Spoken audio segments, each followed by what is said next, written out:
So ரீசெண்டாக விவோல இருந்து 20,000 ரூபா பட்ஜெட்டுக்கு இந்த ஒரு விவோ T4R வந்து லான்ச் பண்ணியிருந்தாங்க. ஸ்பெக் வைஸ் பார்க்கும்போது எல்லாமே சூப்பராக இருந்தது. சரி நம்மளே டெஸ்ட் பண்ணி பார்த்தலாம்னு சொல்லி தான் இந்த ஒரு டிவைஸை வாங்கி டெஸ்ட் பண்ணி பார்த்தேன். ஆக்சுவலாக பார்த்தீங்க அப்படின்னா ஸ்பெக் வைஸ் எல்லாம் நல்லா இருந்தாலும் ரியல் லைஃப்பில் ஒரு சில குறைகள் இருக்க தான் செய்யுது. அதுக்கு என்ன ஆல்டர்னேட் ஃபோன் வாங்கலாம் அப்படின்றதையும் பார்க்கலாம். இந்த ஃபோன் உங்களுக்கு செட் ஆகுதா அப்படின்றதையும் இந்த வீடியோ பார்த்தீங்க அப்படின்னா உங்களுக்கு கிளியராக தெரிஞ்சிடும். இந்த வீடியோ ஸ்பான்சர் வீடியோலாம் கிடையாது. அப்படி இருந்தது அப்படின்னா எப்பயுமே நம்ம சேனலில் இன்க்ளூட் பெய்ட் ப்ரொமோஷன் மென்ஷன் பண்ணிடுவேன். அதை பார்த்தீங்க அப்படின்னாலே உங்களுக்கு கிளியராக தெரிஞ்சிடும். நீங்கள் பார்த்துட்டு இருக்கிறது உடனே டெக் சேனல், நான் சுகுமார். வாங்க வீடியோக்குள்ள போகலாம். ஃபர்ஸ்ட் டிசைன் எடுத்துக்கிட்டோம் அப்படின்னா எந்த அளவுக்கு பெட்டரா இருக்கு, என்னெல்லாம் ஃபீச்சர்ஸ் கொடுத்துருக்காங்க அப்படின்றத பார்ப்போம். அந்த வகையில் நம்ம கையில் இருக்கிறது ஒயிட் கலர் இருக்கு. இதுலயும் இன்னொரு ப்ளூ கலருமே அவைலபிள் இருக்கு. ஒயிட்டை பொறுத்த வரைக்கும் மேட் ஃபினிஷ்ல கொடுத்துருக்காங்க. ஒரு 3 இடத்துல பார்த்தீங்கன்னா பட்டையா கோடு போட்ட மாதிரியான ஒரு ஃபீல். லைட்டா அந்த மாதிரி மொபைலை ஷேக் பண்ணும்போது தான் அதையும் நம்மளால பார்க்க முடியுது. என்னதான் மேட் ஃபினிஷ்ல இருந்தாலும் கூட நீங்க கேஸ் போடாம யூஸ் பண்ணீங்கன்னா லைட்டா ஸ்லிப் ஆகிற மாதிரியான ஒரு ஃபீல் கொடுக்க தான் செய்யுது. திக்னஸ் அப்படின்னு பார்க்கும்போது 7.61 mm தான். நல்லாவே திக்னஸ் கம்மியா இருக்கிற ஃபீலும். வெயிட்டும் பாத்தீங்க அப்படின்னா 183.5 கிராம் தான் கொடுத்திருக்காங்க. என்னதான் அந்த வெயிட் கொடுத்திருந்தாலும் 7000 mAh கொடுத்திருக்காங்கலாம் சொல்ல முடியாது. ஏன்னா பேட்டரி கெபாசிட்டி கொஞ்சம் இதுல கம்மியா தான் வந்திருக்கு. சிங்கிள் கேன்ல யூஸ் பண்றதுக்குலாம் ரொம்பவே நல்லா இருக்கு. குறிப்பா லைட் வெயிட்டா இருக்கிற ஃபீல் வந்து நல்லாவே கொடுக்குது. இதோட நிறுத்தாம விவோ பெஸ்டா பண்ண ஒரு விஷயம், இதுல மிலிட்டரி கிரேட் சர்டிபிகேட் வந்து கொடுத்திருக்காங்க. இதனால தெரியாம போன்லாம் கீழே விழுந்துருது அப்படின்ற பட்சத்துல போன் ஓரளவுக்கு ப்ரொடெக்ஷனாவே இருக்கும். நெக்ஸ்ட் இதுல IP68 and 69 கொடுத்திருக்காங்க. டெஸ்ட் பண்ணாம விடுவோமா, டைரக்டா தண்ணிக்குள்ளேயே போட்டு டெஸ்ட் பண்ணி பார்த்துட்டேன். IP68 நல்லாவே வேலை செய்யுது. அண்ட் அதே மாதிரி 69க்குமே பாத்தீங்க அப்படின்னா ஃபோர்ஸா தண்ணி அடிச்சுமே ட்ரை பண்ணி பார்த்தேன். எல்லாரும் எதிர்பார்க்கக்கூடிய அந்த சார்ஜ் போடுற போர்ட், ஸ்பீக்கர்கள் எல்லா இடத்துலயுமே டெஸ்ட் பண்ணி பார்த்த வரைக்கும் தண்ணி வந்து உள்ள போகல, நல்லா தான் இருக்கு இது வரைக்குமே. அண்ட் நெக்ஸ்ட் பாட்டம்ல டியூவல் சிம் ஸ்லாட் கொடுத்திருக்காங்க. Next mic, type C port and ஸ்பீக்கர்கள் கொடுத்திருக்காங்க. ஸ்பீக்கரை பொறுத்த வரைக்கும் மிஸ் பண்ணாம ஸ்டீரியோ ஸ்பீக்கர் கொடுத்தது நல்ல ஒரு விஷயம் தான்.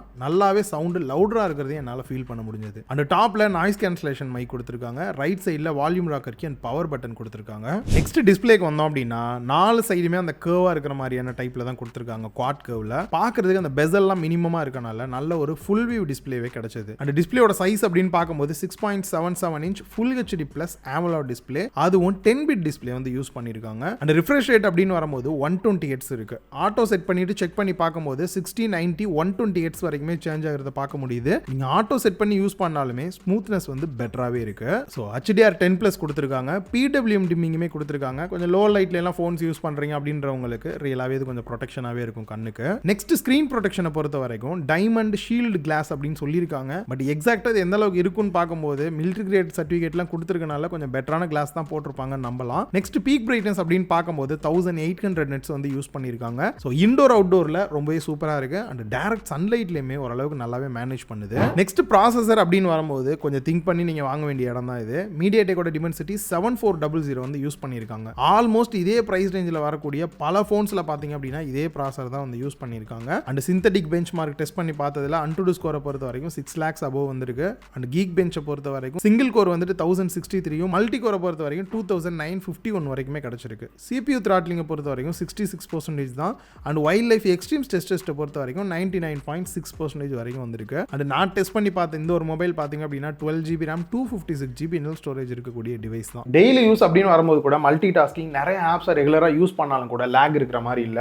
அண்ட் அதே மாதிரி கேம் பிளே அப்படின்னு வரும்போது கூட நீங்க லோ கொஞ்சம் மிட்ல வச்சு கேம் பிளே பண்ணாலும் கூட தாராளமா பிளே பண்ணலாம், எந்த இஷ்யூவும் இல்ல. அதே சமயம் இந்த ப்ராசஸர் இந்த பர்ஃபார்மன்ஸ்க்காக தான் ப்ரோ இந்த டிவைஸை வாங்க போறேன்னு நினைக்கிறவங்களுக்கு இதை விட கம்மி பிரைஸ்லயே பாத்தீங்கன்னா மோட்டோட G86 பவர்லாம் பாத்தீங்கன்னா 18,000 ரூபாய்க்குள்ளே வந்துருது. ரியல்மியோட P3 எல்லாம் பாத்தீங்கன்னா ஸ்னாப் டிராகன் இதே அளவுக்கு பர்ஃபார்மன்ஸ் பண்ணக்கூடிய டிவைஸ் தான். அதுவுமே பாத்தீங்க அப்படின்னா 16,000க்கே உங்களுக்கு வந்து கிடைக்குது. ஸோ இதை நீங்க சூஸ் பண்றீங்க அப்படின்னா மற்ற ஃபீச்சர்ஸ் உங்களுக்கு பிடிச்சிருக்கு, விவோல வாங்கணும்னு நினைக்கிறவங்களுக்கான ஒரு போனா தான் இது இருக்கும். ஸோ ஓவரால் பத்தி பேசும்போது டீடைலா பார்க்கலாம். அண்ட் பேட்டரி கெபாசிட்டி அப்படின்னு வரும்போது 5700 mAh வந்து கொடுத்திருக்காங்க. 44 வாட்ஸ் ஃபாஸ்ட் சார்ஜிங் சப்போர்ட்டோட கொடுத்திருக்காங்க. லைவா நம்மளே டெஸ்ட் பண்ணி பார்த்தது பாத்தீங்கன்னா 1 to 10% 6 மினிட்ஸ்லயும், 25% 17 மினிட்ஸ்லயும், 50% 36 மினிட்ஸ்லயும், 75% 59 மினிட்ஸ்லயும், 100% சார்ஜ் ஆக 90 மினிட்ஸ் கிட்ட டைம் எடுத்துக்கிச்சு. பேட்டரி லைஃப் அப்படின்னு வரும்போது கண்டினியூவா நீங்க யூஸ் பண்றீங்க, கேம் பிளே பண்ணிக்கிட்டே இருக்கீங்க அப்படின்னா ஒரு 5 to 6 மணி நேரம் கூட கண்டினியூவா பிளே பண்ணலாம். இல்ல ப்ரோ நார்மல் யூஸ் தான் பண்ண போறேன் அப்படின்னா ஒரு நாளைக்கு மேலேயே கூட உங்களுக்கு பேட்டரி லைஃப் தாராளமா கிடைக்கும். நெக்ஸ்ட் OS அப்படின்னு பார்க்கும்போது Funtouch OS,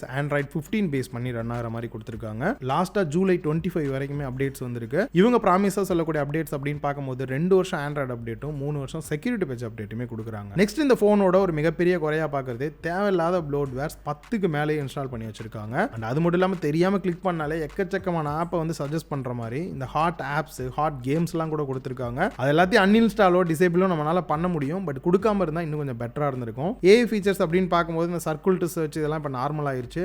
AI document மோடும் அண்ட் ஏஐ நோட்ஸ் அசிஸ்டன்ட்டுமே எக்ஸ்ட்ரா கொடுத்துருக்காங்க. அண்ட் கனெக்டிவிட்டி அப்படின்னு பார்க்கும்போது Wi-Fi 6 Bluetooth 5.4 வருது. அண்ட் 5G பேண்டை பொறுத்த வரைக்கும் 8 5G பேண்ட் சப்போர்ட்டோடையுமே வந்து கொடுத்துருக்காங்க. கேமரா செட்டப் அப்படின்னு பார்க்கும்போது செல்ஃபி 32 மெகா பிக்சல் கொடுத்துருக்காங்க. அப்பேச்சர் வேல்யூ 2.45 வருது. கேமரா சாம்பிளை பொறுத்த வரைக்கும் எட்ஜ் டிடெக்ஷன் பெட்டரா இருக்கு. ஸ்கின் டோனுமே கொஞ்சம் நேச்சுரல் ஸ்கின் டோன் அப்படியே தெரியுற மாதிரியான ஒரு ஃபீல் தான் இருக்கு. வேணும் அப்படின்னா இந்த பியூட்டி மோட்லாம் எனேபிள் பண்ணோம் அப்படின்னா பார்க்கறதுக்கு நல்லாவே பூஸ்ட் பண்ணி கொடுக்குது. ஃப்ரண்ட்ல பாத்தீங்க அப்படின்னா 4K 1080p ரெண்டுமே 30 fps எடுக்கிற மாதிரி கொடுத்துருக்காங்க. நெக்ஸ்ட் பேக் சைட் செட்டப் அப்படின்னு பார்க்கும்போது 50 மெகா பிக்சல் சோனியோட IMX 882 அப்பேச்சர் வேல்யூ 1.79 OIS சப்போர்ட்டோடையுமே வந்து கொடுத்துருக்காங்க. இதுவுமே பாத்தீங்க அப்படின்னா எட்ஜ் டிடெக்ஷன் பெட்டரா இருக்கு. ஸ்கின் டோனுமே வந்து நேச்சுரல் ஸ்கின் டோன் தான் கிடைக்குது. சப்ஜெக்டோட ஷார்ப்னஸ்மே நல்லா இருந்தது. பேக்ரவுண்ட் பிளருமே வந்து ஸ்மூத்தான ஃபீல் தான் கொடுக்குது. ஸோ ஃபோட்டோ ஓவராலாக பார்க்கறதுக்கு விவோ எப்பயும் போல அந்த ஒரு பூஸ்ட் பண்ணுவாங்கல்ல அந்த பூஸ்ட் நடக்க தான் செய்யுது. அண்ட் அதுக்கப்புறம் 8 மெகா பிக்சல் வைட் ஆங்கிள் இந்த மாதிரி எதுவுமே வந்து கொடுக்கல. ஒரு 2 மெகா பிக்சல் டெப்த் சென்சார் தான் வந்து கொடுத்துருக்காங்க. அண்ட் வீடியோ அவுட்புட் அப்படின்னு பார்க்கும்போது 4K 30 fps மேக்ஸிமம் எடுக்கிற மாதிரியும் 1080p 60 இல்லாட்டி 30 எடுக்கிற மாதிரி வந்து கொடுத்துருக்காங்க. இதுல ஏஐ ஃபீச்சர்ஸ் அப்படின்னு பார்க்கும்போது இந்த பேசிக்கா இருக்கக்கூடிய ஏஐ எரேசரும் ஏஐ போட்டோ என்ஹான்சர் கொடுத்துருக்காங்க. இதை தவிர நிறைய இந்த ஏஐ ஃபீச்சர்ஸ் மாதிரி எதுவும் வந்து பெருசா கொடுக்கல. அந்த ஃபைனலா இந்த ஃபோன் வாங்கலாமா வேணாமா, என்ன நல்லா இருந்துச்சு நல்லா இல்லை, இந்த பிரைஸுக்கு ஒர்த்தா அப்படின்றத வந்து பார்த்தரலாம். அந்த வகையில் இதுல குறையா இருக்கிறது ப்ளோட் பேர்ஸ் தேவையில்லாம கொடுத்துருக்காங்க.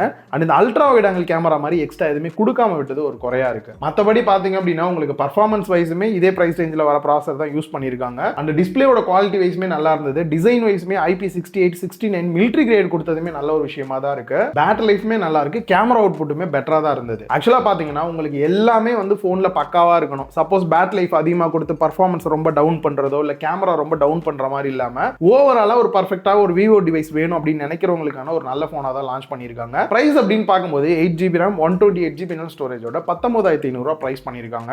எனக்கு தெரிஞ்ச டார்கெட்டடா விவோ தான் போகணும்னு நினைக்கிறவங்களுக்குலாம் நல்லா தான் இருக்கும் இந்த போனு. இந்த போனை பத்தி இன்னும் டீடைலா தெரிஞ்சுக்கணும் வாங்கணும் அப்படின்னு நினைச்சீங்கன்னா டாக் ப்ராடக்ட்ல ப்ராடக்ட்டை வந்து ஆட் பண்ணியிருக்கேன், செக் பண்ணி பாருங்க. இந்த வீடியோ உங்களுக்கு பிடிச்சிருந்தா லைக் பண்ணுங்க, உங்க ஃப்ரெண்ட்ஸ் கூட ஷேர் பண்ணுங்க. மறக்காம லவ் டெலி டெக் சேனலுக்கு உங்களோட சப்போர்ட்டை கொடுங்க.